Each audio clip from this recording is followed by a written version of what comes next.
Hi everyone, welcome back to another video from Crypto Basics.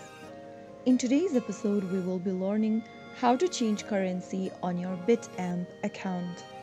To change your currency on Bitamp, first of all, launch or open a web browser. Inside the URL box, type in bitamp.com and search. Also make sure to log into your Bitamp account by entering your login credentials.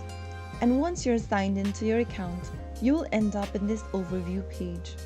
Go to the top of the screen and make sure to go to this USD drop-down or any other default currency that you've chosen.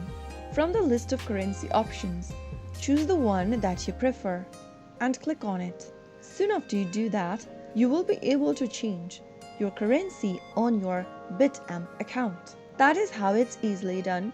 I hope the tutorial was helpful to you.